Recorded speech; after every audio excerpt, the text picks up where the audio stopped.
knows of Rory Irish? It's creating so much friction. The operator of Trailmator.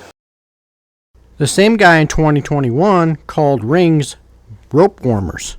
Now Rory is a great recovery guy. He knows his stuff. He's very knowledgeable. My question is, why would he openly lie? That it's hurting the winch line. It's not true, and it's seriously ridiculous. Now, my question would be, how could somebody so good at their job and so knowledgeable make such a bad statement and do such a poor test to debunk our test video to say that Yankum's rings are good and that the friction issue is simply not true and ridiculous? I am sure that Rory being on Yankum's website and having product named after Trailmator has nothing to do with him lying. Do you ever wonder why whenever Yankum gets a new popular guy on YouTube to test out their products that they never use any kind of measuring devices to show what they're actually doing? For example, Casey Liddell would pull a two-door Jeep and call that a sufficient test to debunk our testing. Although we would take a Gladiator, which weighs more than a two-door Jeep, and it only pull 3,000 pounds. 28 was the highest it got. That's it. And then Yankum picks up Robbie Layton, who will use a side-by-side and blast over the internet. He pulled 20,000 pounds. And we just did a hard pull. I mean, I would say we're probably somewhere in the neighborhoods of 15 to 20,000 pounds of pulling force with this ring, and it did not do any damage. Here's our winch. Here's our pull side. No heat, no melting, no nothing. While we actually have put load cells before and after these rings, and we showed you if you pulled 4,500 pounds, give or take, you can only get 12,000 pounds. So if Robbie Layton could in fact max his winch out at 5,500 pounds.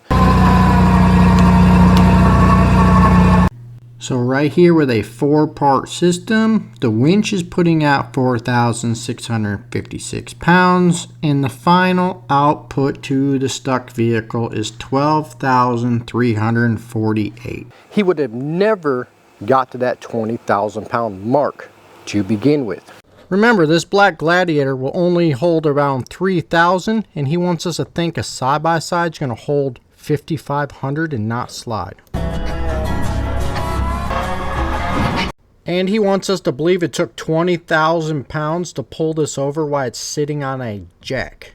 Really? That is your proof on how great these are. Look at that. No melting.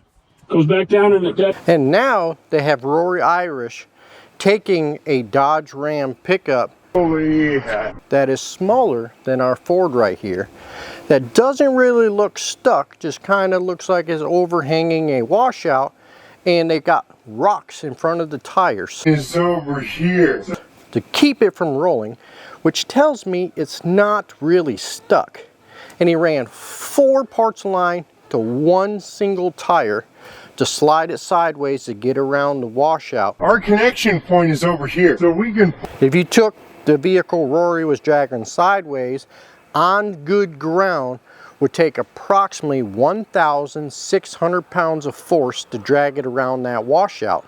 1,600 pounds! And you're going to split that up to 4 parts of line and consider that a debunking video, and it doesn't cause damage? That pull is so light that you're ridiculous for even posting that video.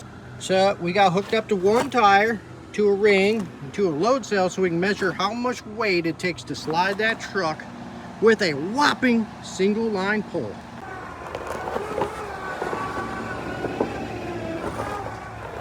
Wow. 1,600 pounds. That seems extremely light, and they had to run 4 parts of line to it to show how great these rings are to debunk our video. This is not a sufficient test. Anybody who needs 4 parts of line to pull 1,600 pounds in the first place is just silly. I bet it's so silly that we could do it by hand. So we're going to be pulling this rope that comes down around a safer extract pulley back to the truck. Then the truck comes around this Badlands pulley for a Spanish burden.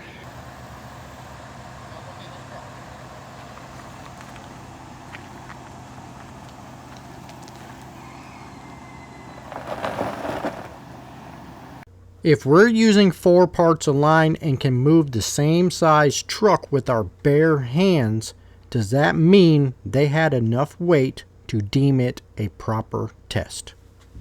If you go back and watch Robbie Layton's video, he was in a very similar situation. Ran 4 parts of line to the rear end of a Dodge Ram and was sliding it up a hill. That required very low amount of force compared to the 20,000 that they told you.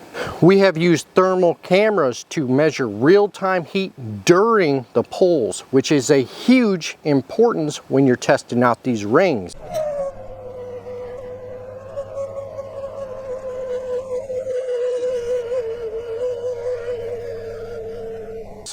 They are a giant heat shrink. So if it heats up, it takes a very short amount of time for it to disperse the heat throughout the entire product. So if I stop winching and take my lolly time to walk over there to check it with a thermometer, it's going to be too cool to be accurate. And then the new video produced by Yankum and Rory, they're doing it in the rain. That it's hurting the winch line. It's not true, and it's seriously ridiculous. To address the friction issue that we claimed we had with the rings.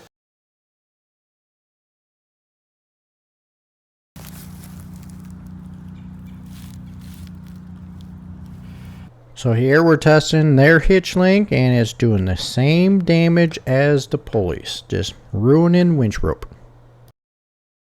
If you're dealing with water, it's going to help eliminate friction. So how would this be an approval for a debunking video? Now, to give Yankum the benefit of the doubt, we actually waited till one of the coldest days in Florida and we drugged this F-150 with 2 parts of line. As you can see right here, we're dragging our full-size 4-door F-150 with the brakes locked, the lockers in, it's in 4-wheel drive, and we're just straight dragging it with Yankum's friction ring right here. And you can see that we got a load cell on here. I think we're pulling 4,800 pounds, give or take. And we are straight dragging this truck with that friction ring. And to be surprising, there is no damage to our winch lines. Through Yankum's rings, it did in fact heat up. Heated up more than is recommended on Dyneema rope.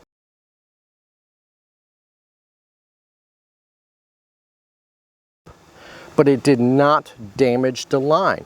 So we should give Yankum some credit.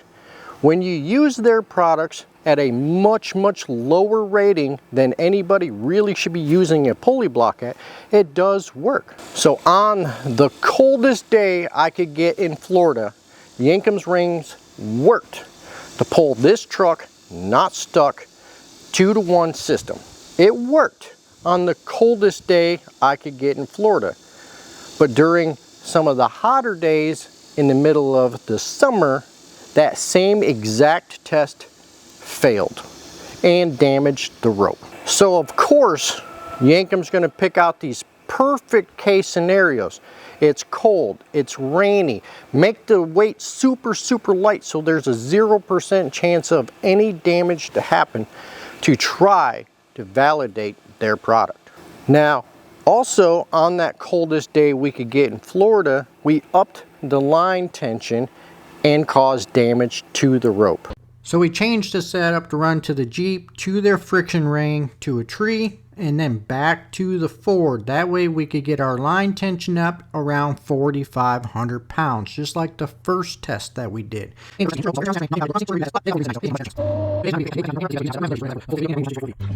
Do you see how hot the ring is and how hot the soft shackle is when the ring never spun.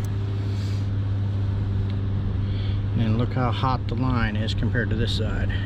Now we know this is an old winch line. We have brand new ones for the test, but it started melting it, damage to the winch rope. You can see the difference. Well, look, I already done peeled off the coating on there, melted some line. But then what's funny is this ring got hot enough to actually glaze the soft shackle, and this ring doesn't even spin. Now this is a screenshot of Casey Liddell's test video. Look at right here. Does that not look like damaged winch line? So it still failed to test even in cold weather with real world weights on the line. So let me ask you a question. If you have a 12,000 pound winch on the front of your truck, how much weight should you pull? Now, what if I told you I'm going to limit your 12,000 pound winch to 2,000 pounds? If you pull any more than 2,000 pounds, you're going to damage your equipment. Would you be acceptable of that answer of only using 2,000 pounds of your winch? Because anything above 2,000 pounds to 2,500 pounds is too much line tension with Yankum's rings, and it starts damaging the rope. Why do you think all their tests are light pulls in the perfect situation? And let's get down to the issue of line damage. We have showed over and over again that it causes damage to the line. Look at that, just ruining it by causing too much heat and starts melting the outside layer of the line. Casey Liddell himself repeatedly said it's only peeling off the protective coating. It's not actually the fibers, it's only the protective coating. So let me rephrase the question and ask you, if I took this pan right here that has a non-stick protective coating on there, took a knife and scraped off all the coating, would that not be considered damage? Because it's only removed the non-stick coating, so it's perfectly fine. Does that not sound ridiculous?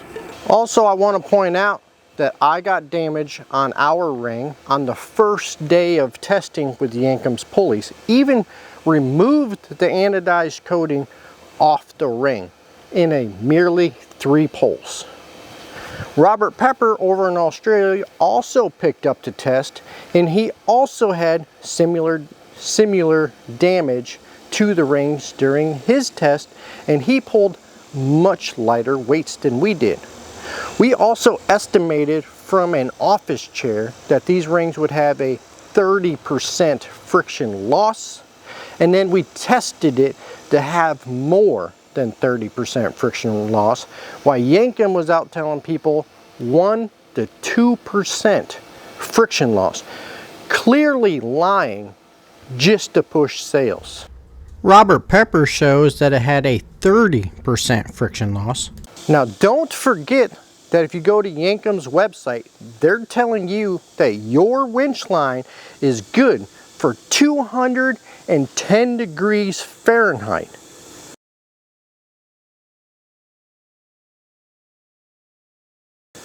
That is a bold, bad statement. Here's the information we got from several winch line companies. Here's plasma 12 strand, 150 degrees critical temperature. This is Dynamica, has 149 degrees Fahrenheit critical temperature. This is actually from Samson Ropes. HMPE Fibers has 150 degree critical temperature. And what is critical temperature? Critical temperature is defined as the point of which degradation is caused by the temperature alone. Here's another article, HMPE, 150 degrees Fahrenheit, and then it shows a picture of what it looks like when it's too hot and slides across something. Like a stuck or non-rolling sheave.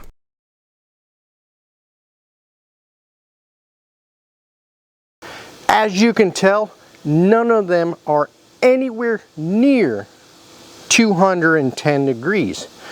Where did they get their information from? Here's a test done by Robert Pepper. During all of his testing, Yankum's offset ring was always the least efficient. Now this argument also came from Casey. Well, dude, you promote Factor 55. So you only do not like Yankum's ropes because they're not Factor 55. He's brought this up over and over and over again. But is that statement true? If I was solely pushing products based on a name, then wouldn't I be using Factor 55's pulleys? What is this? Oh, that's a safer extract pulley. That's not Factor 55. I use this all the time. Now this is probably one of my most used pulley blocks. Oh, that is a Badlands. That's not a Factor 55. So I wonder where my loyalty with Factor 55 is. Here's another Badlands Apex. Here's a Warren Industry pulley block. So we have about 6 Badlands Apex and about 3 Warren Industry pulley blocks, and we have a couple of these safer extract pulleys. If you want the best snatch block on the market, you need to start looking at safer extract pulleys. They're made out of aluminum, super strong. They actually weigh less than Yankum's ginormous paperweight. Look, I don't care if you want to be a Yankum fan. I don't care if you want to take your money out and throw it in the trash. I don't care. But I'm here to tell you that even if Yankum gets Beyonce to make a statement that lies to you about a product, doesn't automatically make that product good. I said it once, I'll say it again. You big off-road influencers keep calling yourself experts, and you guys are going to these off-road games and promoting yourself as experts. You need to do better at promoting safe and proper techniques and stop selling your soul and coming out on social media flat out lying just so you can make sales and make a few bucks. And if I ever get to a position where I'm trying to sell you something and lying straight to your face about it, I want you to call our business line and yell at me. Because I never want to be so pathetic that I'm going to openly lie to you about clearly something I know is false, just so you can buy it and damage your equipment and put your family in safety in harm's way, just because I like that guy and his product is terrible, but I want to make sure that I can sell my equipment through him so I can make a few bucks.